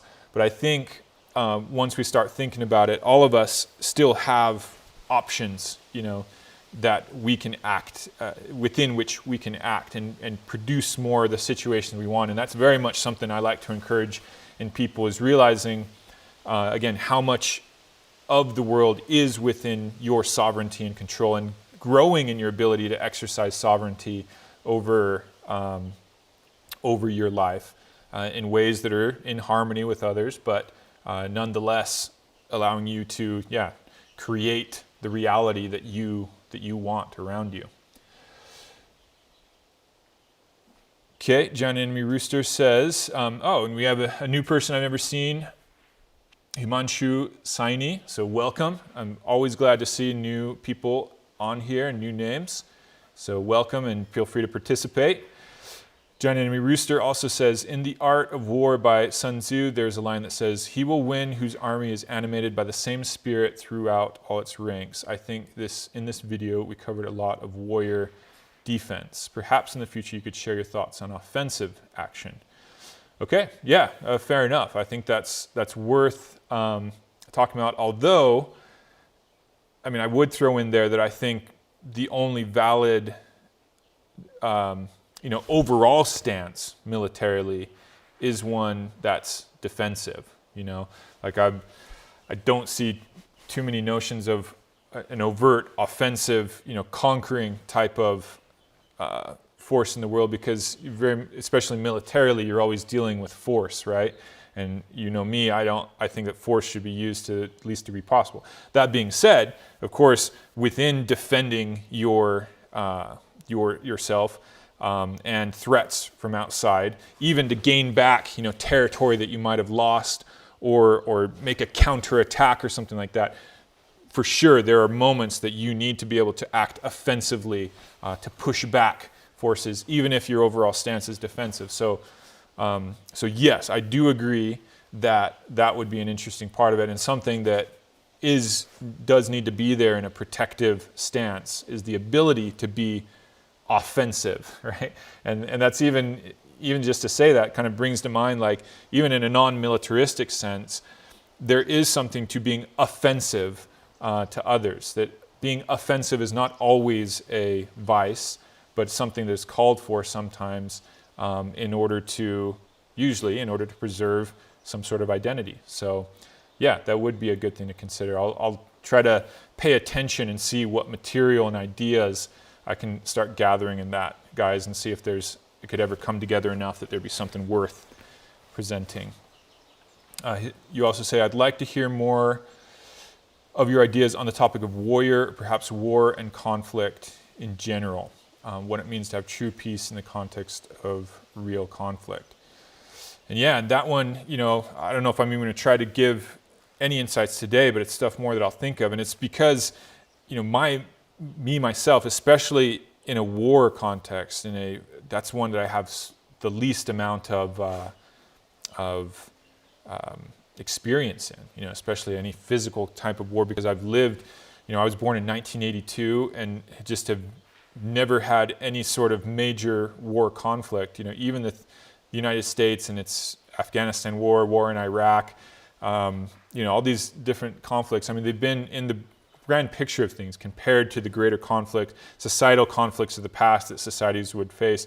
They've been so minuscule where life in the United States virtually just continued on as normal during all these conflicts. And I definitely, sorry, I hit the microphone, was not ever participating as a warrior. And so it's the one that I have the least amount of personal participation in, and I don't want to pretend to know things that I don't know. That being the case, of course, there's people around me that have more of that kind of experience, and it's certainly something that can be learned, and there's great books and whatnot. I mean, the things that I'm attracted to, I've loved the Band of Brothers series, both the book and the mini-series has all sorts of good things. That would maybe be a good context in which to do it in, is to do it as like a video essay that takes something that's already there formed in order to, and takes the real experiences of others, particularly when you bring in the book to kind of craft that warrior ethos in the context of war. I especially like that warrior ethos when it's in a context like World War II, where so many men were called on to be warriors, not because they overtly chose it, but because the circumstances around them called for it. I mean, I think all of us feel that notion towards, in the United States, what we refer to as the greatest generation, the generation that fought in World War II. So there's definitely a lot there. And I mean, you've got me thinking. I think there's ways of doing it, even though I personally have not experienced that kind of thing. And it's interesting. I don't know if you guys are guys like me, but I have a certain sadness about that, of not being able, to this point at least, again, it's not like I'm asking for it, but there's a certain sadness knowing that you were never called to act in that way, in that kind of context, right? Especially a World War II context where, your nation needed you to step up and become a warrior, even if you had other plans and other things, and the people that stepped up. I mean, there's something for anybody that really appreciates manhood and what it is, and the the rewards that could come from that. There's that kind of longing. But I'm sure the first thing that any of our grandfathers would say out of that is like, that's the stupidest thing in the world, to wish for what we had to go through, for that. So it's a double-edged sword. But as you can see, you've definitely got me thinking about it. Okay, how much conflict is self-generated, and how can we become aware of this and only fight the necessary battles? Yeah, certainly so much of conflict is self-generated. I mean, this is where marriage is probably the best way to learn these lessons, because it's something that you have to deal with every day, where conflict arises, and you very easily start learning that once you start seeing how often it occurs, the question does arise, how much of this am I causing, that I thought the other person was responsible for, but in fact, I am the one causing? maybe there's a book that I can recommend on that I'm sure almost none of you will have heard of, and it's called Bonds That Make Us Free. It's by somebody from Utah, from my religious tradition, but it's not written in a way that's, espousing ideas of my religious tradition or my tradition. He's a philosophy professor, and it has to do a lot more with philosophy and psychology than religion.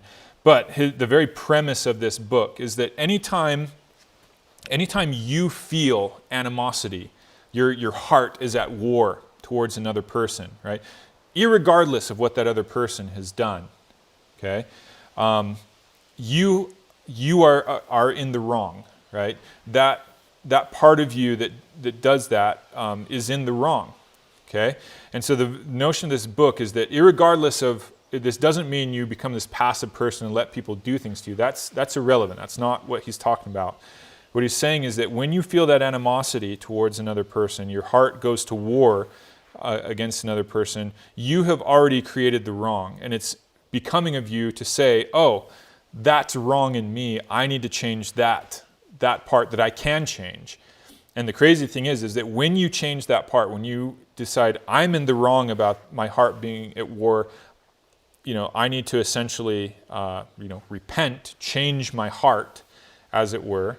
And of course, that's a whole other topic. How do you do that? It's difficult, right? But if you do that, that is the greatest invitation anyway to that person to stop harming you anyway, okay? And so it's a very powerful idea. And the way that he shows you how it works again and again is by real examples. So he got these from real life examples. He fills the book with them. Again, it's called Bonds That Make Us Free. It's by Terry Warner. It's one of the best books I've ever read. But he just gives example after example of how this works, of how people get into conflicts and they think the other person's wrong. They think because he says what happens is we first feel that animosity. We know it's wrong. A part of us knows that's wrong to have that. So then another part of us instantly tries to justify why we're feeling why we acted wrongly there. And the way that we justify it is we frame that person as having wronged us. We frame them as being the enemy, right? Because if they're the enemy and they've acted wrongly, then we're justified in feeling this thing that we shouldn't have, okay? And so he tries to break that down and make you realize that no, that part is in your control. It comes from you. They have no power over that. That came from you. And so if you recognize you're in the wrong and you correct that and you start acting towards them, again, not passively, just letting them do whatever you want to, but you start acting towards them as if they're not the enemy any longer.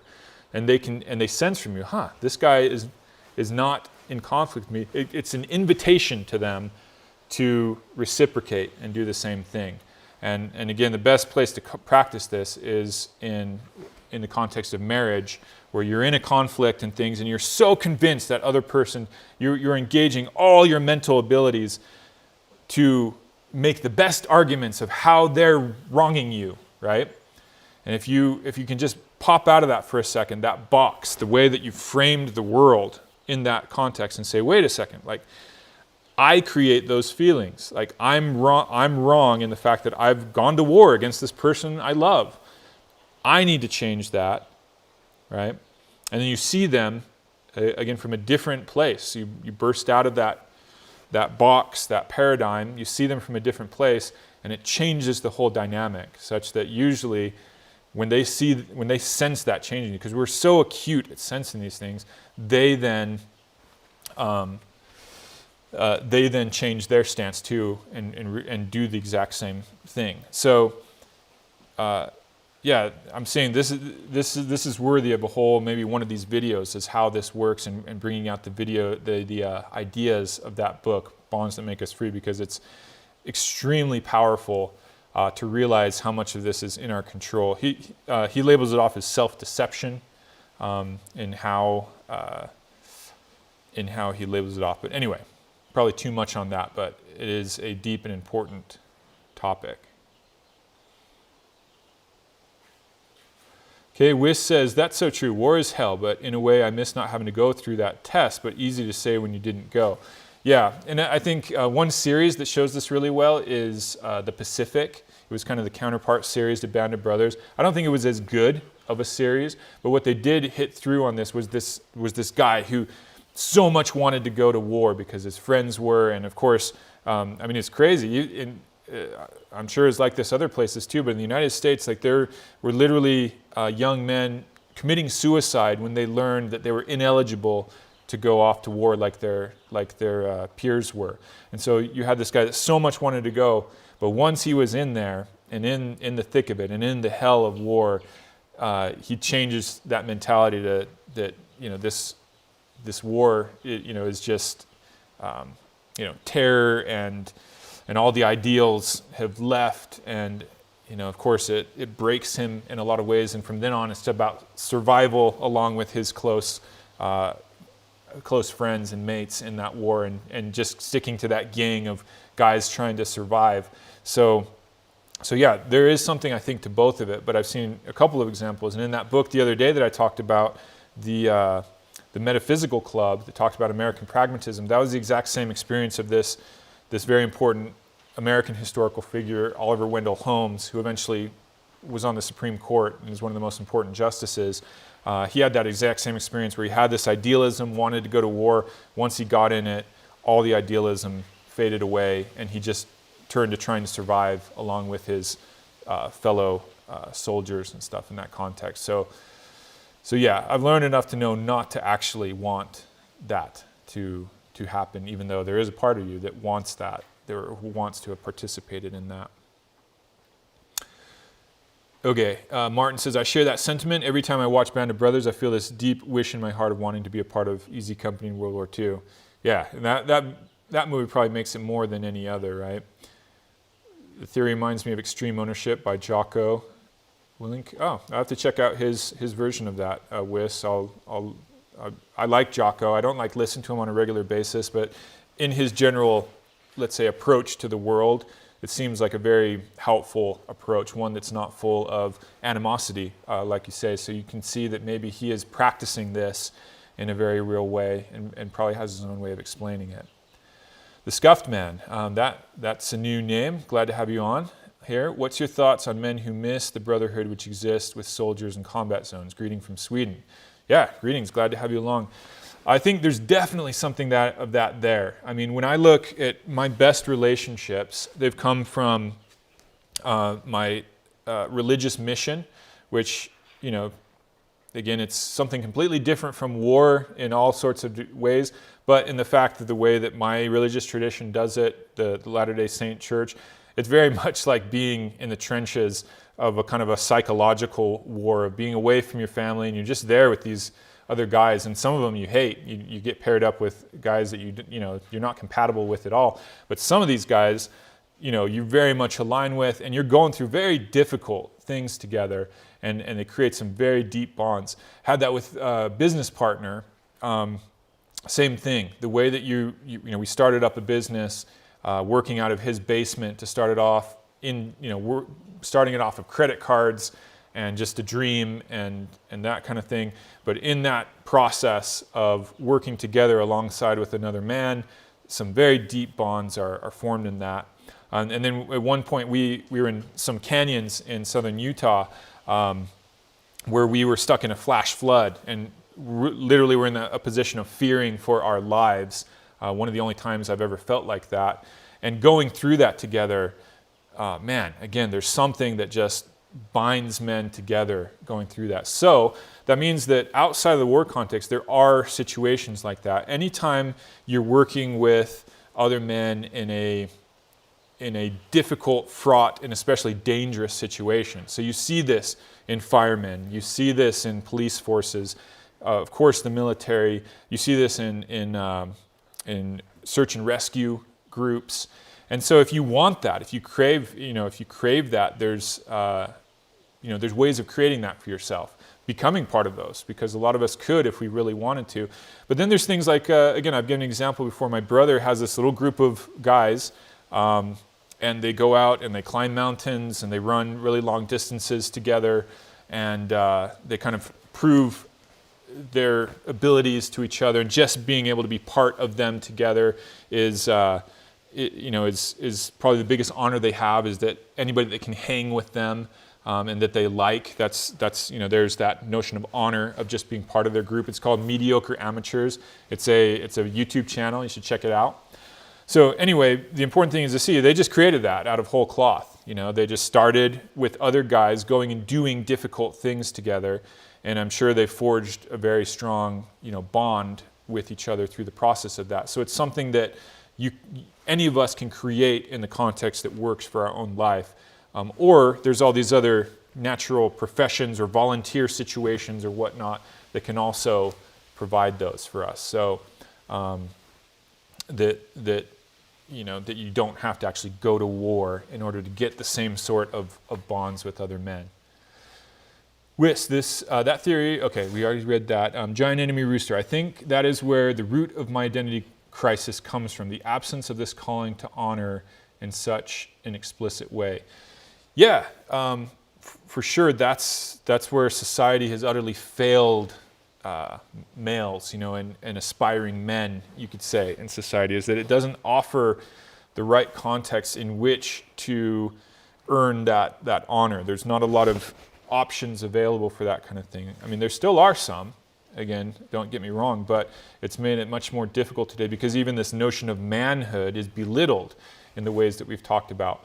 And that's where I hope you find, you can, through these identities that manhood offers of, remember, it's not just about this protector one. There is being the big man role, and there is being the lover and the procreator and the father role, in which, you can very much do the same thing, providing this great benefit for society, and you will get honor and status from it, at least within a certain group of people. So it's all there for the taking if we understand it. But there's a lot less institutional help today than there was before. Like, one thing that I think has failed us as well has been religions in general. In this context, I mean, I'm both the biggest fan of religion in general, but also one of its fiercest critics. And that's that, especially Christian religions, which are the main ones that surround me, have failed men in promoting ways for men to associate with each other. Okay, so oftentimes there's even formal groups, the men get together and this and that, but they do all the wrong things, right? They maybe the only time they meet is to kind of have a Sunday school class or something like that, where that is not how you take advantage of the male energies. You should be putting them out there, in the world, working together to do difficult tasks that benefit society, whether in service or helping others or developing skills within themselves. Again, manly skills, not just kind of this soft, passive focus on certain Christian principles. And even in the context of Christ, we focus so much on kind of the gentle Christ, surrounded by children and holding a lamb or something like that. You fail to see the rest of the story, where that's not what Christ is like at all. So anyway, my point in this is to say that society has made it harder, and even religions, which should be one of the core places where this is taking place amongst men, it's been lost. And my again, faith tradition is certainly an example of this. In the beginning of my faith tradition, they were building society from whole cloth out here in the American West, right? So you needed men to do this difficult stuff, to build the buildings and to defend the perimeter, and you needed them, and it was all framed in the context of religion. So you can imagine that would have been a pretty engaging place to be in as a man. But as it's evolved, it's come to be much more sitting in a nice, comfortable chair in a church, like listening to somebody talk about some spiritual principle, and it's lost so much of that other context, which I think it needs to gain back. So anyway, that's just an example.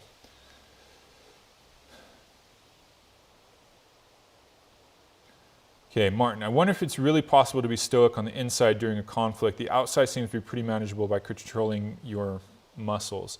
So, yeah, I mean, there's something to both. It's when you're being, stoic in that sense of repressing emotion. I think it's something where, for example, first responders have to do this, right?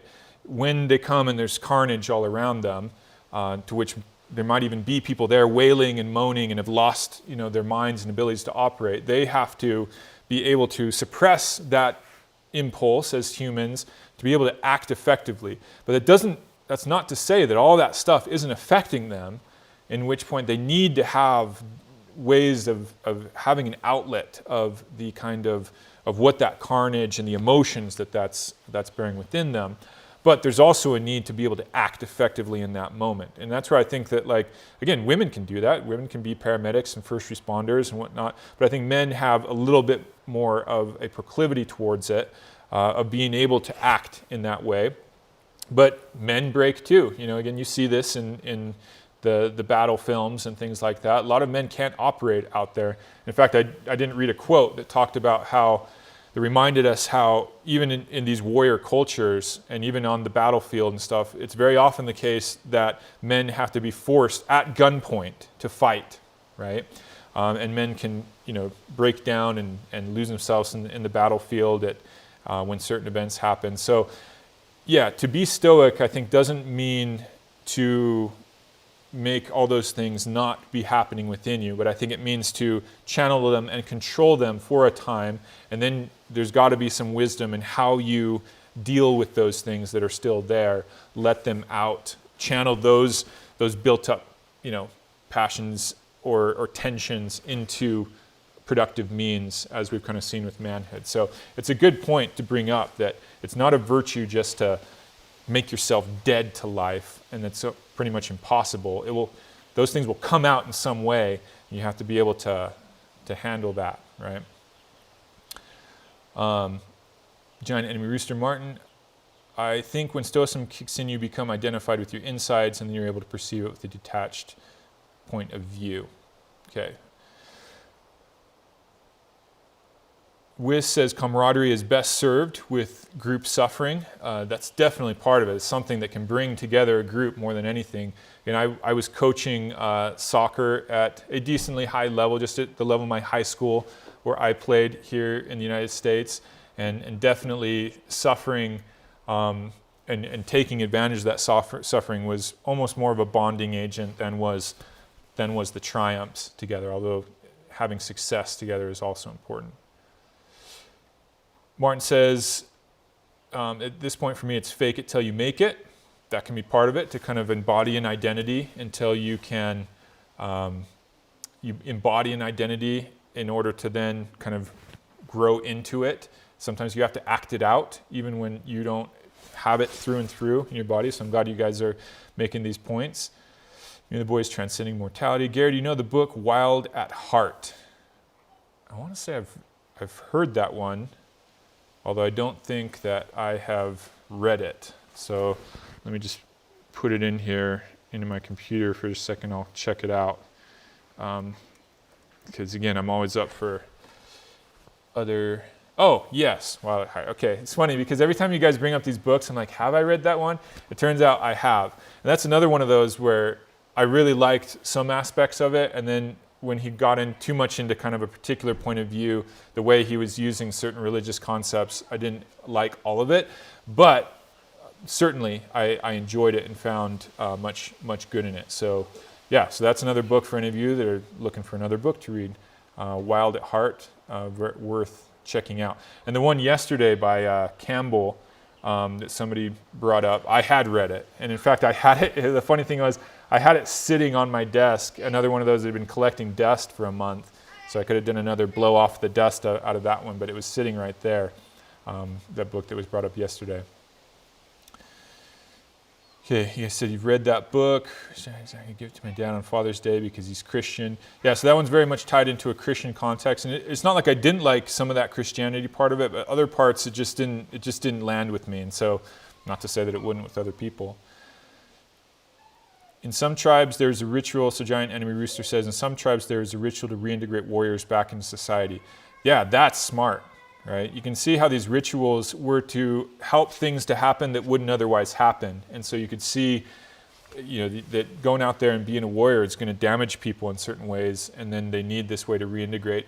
Contrast that, right, with like American Sniper, that movie, if you've seen that, where the Navy SEAL goes off, participates in in Iraq and all this, horrendous things that he has to live through, even as he was super capable. And then he gets these breaks, these leaves, where he comes back to society, American society, that's just carrying on, in its hedonistic, consumerist ways, as if nothing was going on in the world. And it's just, it breaks him, right, in the movie. So that's to contrast that to a society that, took its warriors back and had rituals to reintegrate them back into society, show the proper respect for what they've done, but also in the ways that they've been damaging themselves in the process. That sounds very smart to me and something I wish we had. You also say, because there's no way that you can experience the horrors of the battlefield and still remain the same. Yeah, and I think that's something about the Vietnam War that messed up so many veterans. They were not given that structure to reintegrate. Yes, and notice with the Vietnam War, it seemed like there were so many more that were messed up in certain ways. And I think it was the context, right? They were being asked to go to this war that they didn't believe in, that society didn't believe in, that and go through all that that horror without the context of meaning that would have been there in World War II. So certainly men came back from World War II and had things that that were tough for them for the rest of their lives. Men that wake up in the middle of the night screaming and these kinds of things that you hear about men from that generation. But on the whole, there was this societal support, and they knew that they had gone and done this great meaningful thing, and that has to have helped. Whereas you contrast that with Vietnam, and they come back and they know that society didn't, a lot of society didn't even want this. They didn't feel meaning in the actual war itself, and in a very real sense, the United States lost in that context. And so all those things had to have made it so that so many that came back were broken in those ways. If you see these Vietnam vets not able to function when they come back, and it seems like there's more of them than with previous wars. And maybe I don't know that scientifically. It just seems to be the general feel about it. All right, you guys have brought up an incredible amount of good points. I always love seeing when we've come here to 2 hours and we've got this core group still going. Looks like we've kind of exhausted things for today, and I feel good about it. I love kind of getting exhausted into these topics. I mean, I have to leave these and do something like go on a run with my huskies just to kind of get all this thinking and all this stuff out of me every day. But it's a good feeling to kind of build it all up, and then, as we've talked about, bring in that feminine and try to break it all down so that you create new possibility in the future. So thank you for being here today. Tomorrow, not sure yet what we're going to be doing. We have at least one more of these episodes that I want to do with Manhood that is going to be talking about the things that don't fit into the conception of manhood and what to do about that, and the exceptions to societies that don't have these main three aspects of manhood, either strong or at all, of protector, provider, procreator, and what to make of those societies as compared to our own. But I don't think I could do it tomorrow. So I need a little bit of space between these topics to really be interested in them and do the best job. So I may do for tomorrow go much deeper in this notion of redeeming your ancestors using the movie of Coco, and try to get a script at least partially written that I can eventually turn into a video essay in the future. So don't be turned off on this one. This one sounds weird. I know. It probably does to some people, this idea of redeeming your ancestors and using this children's movie Coco to do it. On the other hand, notice something like on IMDb, Internet Movie Database, which I like their rating system, and their IMDb 250, which I like as a ranking system because it seems to bring in people that care about movies without having the uber critics who oftentimes get ratings wrong. Anyway, Coco is way up there near the top, a lot higher than so many other children's movies. So there's something deep going on in Coco, and I want to try to bring that out and apply it to our lives. So I think that one might be the one that's most likely to be tomorrow. But just keep your eyes out, and you'll see what's coming at least a few hours, if not several hours before the stream. It says, why don't you stream on Twitch as well? Honestly, I haven't checked it out. Maybe you can help me to understand, maybe all I have to do is probably just click another button on my kind of streaming platform thing, and it would. And I don't know, I kind of seen that just as a gaming platform. But again, I should check it out and learn about that because, yeah, I don't know. I haven't checked it out, but now I will. So thank you for being here. I am going to sign off. This is Gary signing off from Mission Top, wishing you a good rest of your day or evening. We'll see you back tomorrow.